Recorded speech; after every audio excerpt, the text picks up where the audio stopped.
Hello everyone, welcome into week 5 of Operation Football. Yes, believe it or not, we've reached the halfway point of the regular season and the games just keep getting bigger and better. Let's start with our monster matchup. Ellie French is live in Elkhorn with a post-game recap of Elkhorn South and Papillion La Vista.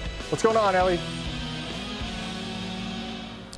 Hey Matt, yeah, a huge game here tonight for our monster matchup. During the week when I talked to head coach of Elkhorn South, Guy Rosenberg, he told me that the key for the team was carrying the physicality that they had in practice into tonight's game. And boy, let me tell you, they did just that. They came out storming in this game, which is ironic, of course, because they are called the Storm. And since that week 2 loss, well, they've put that behind them. And they started off early on offense with a huge play by quarterback Will Stratus, as you see right there. That was an 85-yard run on only their second play of their first possession, but it didn't stop there when it came to the run game. Cole Ballard muscled his way into the end zone there for their second touchdown of the game. Up 14-0 there. But then Papillion, they would end up getting on the board as well, using the run game to their advantage. Right there, that's Peyton Presido, 29-yard touchdown run as they trail 14-7, so still a close game. But the Storm, they would leave 24-7 at the half. And then after the break, well, there he is again.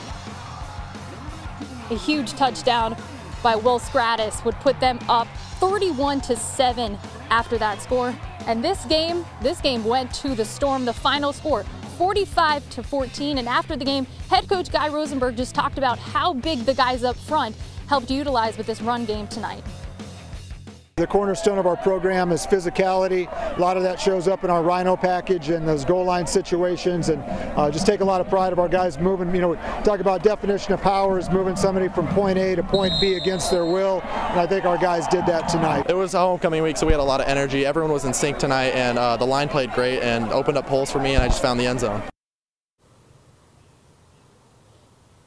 And the guy we just heard from, Cole Ballard, their junior running back, 4 touchdowns for him tonight, nearly 200 yards rushing. What a performance from him tonight. And like him and Coach Rosenberg mentioned, the guys up front really paving the way for them to utilize that run game tonight, making some huge plays for them. And again, the final score tonight, Elkhorn South beating Papillion 45-14 in a dominant win to open up district play. Live from Elkhorn Stadium for our monster matchup, Ellie French, KTV News Watch 7 Sports. Back to you, Matt. Thanks, Ellie. Just 3 teams unbeaten still in Class A, including Millard South. The Patriots taking on Omaha North. Opening South drive, down to score. Gage Stenger rolling out, and he's going to dive in and get in from the pylon to even this one up at 7-all. Vikings not going away in this one. Jordan Williams with the quarterback sneak to retake the lead. Upset alert. But the Patriots, they said, nah, they're too much. Stenger, again, the Kansas State commit. Not by design, but the same result. Patriots tested early, but breezed to a 43-21 win. Defending Class A champs, Westside still perfect too. They welcomed Grand Island to town. Scoreless until midway through the second. Dom Rizak with the direct snap and glides into the end zone. 7-0 Warriors. Next Westside possession, the give to Rizak, and he always makes something happen. The Air Force commit soaring in from 10 yards out. Warriors move to 5-0.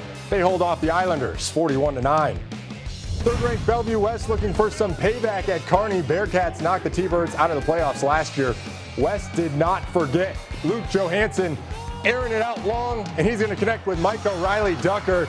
The Auburn commit rumbling and bumbling and stumbling all the way down into the red zone. That would set this up a few plays later. T-Birds give it to their guy, LJ Richardson. Yeah, he knows what to do from there.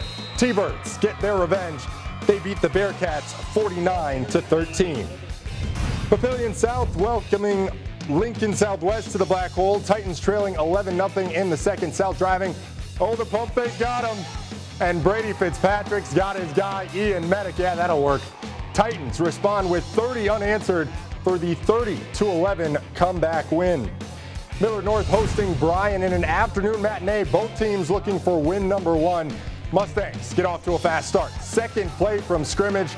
And check this out. Isaiah McMorris takes the pitch, makes a cut, and he's off to the races. 61 yards to the house, 7-zip Mustangs. Later in the half, North up 28-0. Make it 35. McMorris doing it on defense, too. Look at him go. The pick 6 for number 8. Mustangs get their first win of the year, 68-0. All right, to Collin Field, Fremont making the trip to Omaha South. Tigers up 20 in the second. Packers cut into the lead here. Deshaun Tolbert hitting Eric Thomas on the quick slant. That always works. Makes it a 26 ball game. But the Pack had no answer for Fremont's Micah Moore. 4 touchdowns in the first half alone for the senior. He'd get half a dozen in the game. Fremont rolls 39-14. Omaha Northwest all the way at South Sioux City. Cardinals in control from start to finish. Tyler Knowles going to haul in the bomb from Darius Helms right here. Nice catch there. That sets up 1st and goal. South Sioux punching it in from there. Demarico Young powers it in from a yard out. Cardinals win 21-0. Other Class A scores from tonight. Gretna pummels Bellevue East 77-0. They're 5-0. And Benson gets shut out at home against Norfolk 24-0.